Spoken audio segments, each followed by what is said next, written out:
So to me, the most noble thing a human being can do is to help another human being. And it doesn't matter who we are, what stage of life that we live in, our socioeconomic class, whether we're baseball players, whether we're tabaqueros, humildes, as you always say, whether we're Lee Vesley, whether we're Manny Garcia from the Yankees, it doesn't matter. It's the most noble thing that we can do. It's me into introducing both Pat Rainey and John Duffey.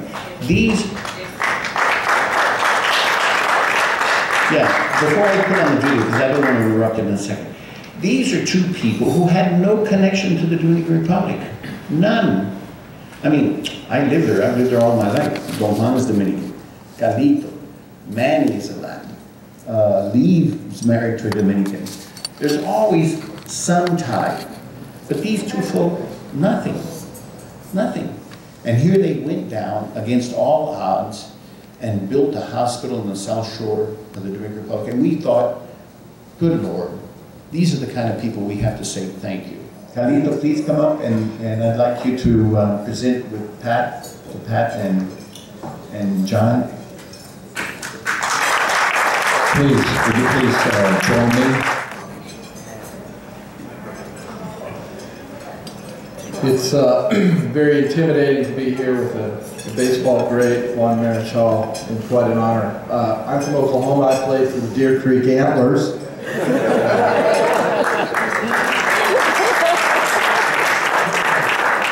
I get that a lot, actually. You know, in Oklahoma, we're not, we actually have running water and not using outhouses anymore. I say Oklahoma because I've seen a lot of strange things in the state of Oklahoma, but I'll tell you a couple simple things why John and I got involved in this. My first trip to the Dominican Republic, I could not believe what people carry on motorcycles. 3 or 4 cans of gasoline is not unusual. 15, 20-foot lengths of PVC pipe is not unusual. Things that you would get arrested for in this country. We actually, and I know why so many great baseball players come from the Dominican Republic. I've seen it firsthand. Our first trip there, we were having lunch in a riverbed that had rocks this big. And that was what the ground was for a square acre. And that's where kids were playing baseball and running at full speed on rocks like this. I mean, it's no wonder. And they were knocking rocks out of the park with sticks about this big around. So we saw firsthand why the Dominican Republic produces so many great baseball players. I'll just tell you,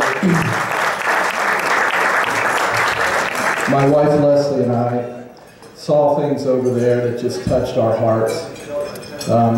Kids, we would take gifts over there, and every kid we gave something to made sure that their brothers and sisters got one too. And at first I thought, they're just saying they have brothers and sisters. They don't have brothers and sisters. They just want 4 or 5 of them. No, they made sure their whole family got taken care of when we took care of one of them. And so Leslie and I met a little girl our first year over there, and she had something wrong with her that would be easily cured in this country, and the family just lived with it. And we discovered that the only thing keeping them from getting the care they needed was about $50 and a bus trip where they could see a therapist. We came back the next year and we found that this cute little girl was basically back to normal, walking around, and everything was great. So that's when the big what if question was asked amongst John and myself and others. And the question was, well, what if we had a hospital here? There's 35,000 people here. If we could figure out how to have a hospital here, we could change the world for 35,000 people. And that was the start of it. And I got to tell you, had we known what we were getting into, I'm sure we would have ran screaming from the room. But it turned out great. We hung in there.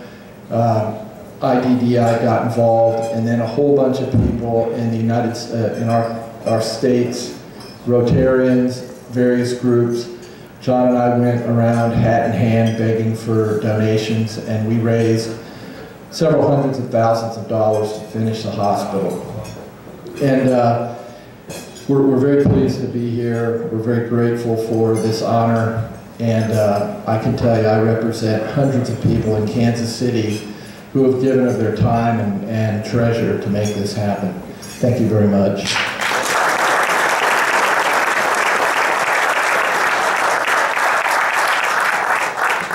Well, I don't know what I can add to that, except that I'm just about to embark on my 32nd trip in 7 years to the Dominican Republic.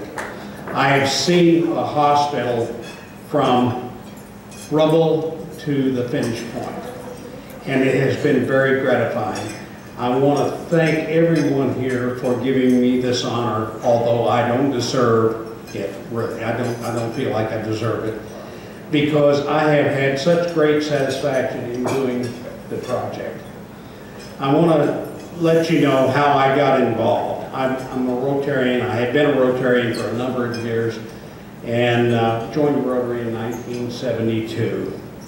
And so we took this on as a project for our club, which is a small club, 22, 23 people. And so they decided we're going to do this project. And so I came to the Dominican Republic for the first time, and I was supposed to have a driver and a car. Okay, fine. I in Santo Domingo had a driver and a car. So I embarked from there to Paraiso area. I got into my hotel with the driver, and I told him, okay, come here at 8 o'clock in the morning. Okay, fine, with the car, so on. Next morning at 8 o'clock, the driver shows up. No car. So I find myself riding down the road in a rickety truck, sitting on a bag of rice with a crate of chickens and a live pig. And I'm saying to myself, is this worth it? Really, do I need this? So anyway, we go and we start with this sort of thing, and we have really rubble as far as the hospital is concerned. We start from there, and we start raising money, and we start doing the things that are necessary. And as a matter of fact, we found through Rotary a architect contractor, and he put together a set of plans and specifications of how we should finish this hospital. And we brought him to the United States to make his presentation. And he stayed at my house. I don't speak Spanish. He doesn't speak English. And we sat at my breakfast bar in Lee Summit, Missouri, and we drink Corona, and we have Spanglish lessons. And so we enter into a contract with this fellow to finish the hospital. And as it turns out, we are now today treating 40,000 people a year in this hospital.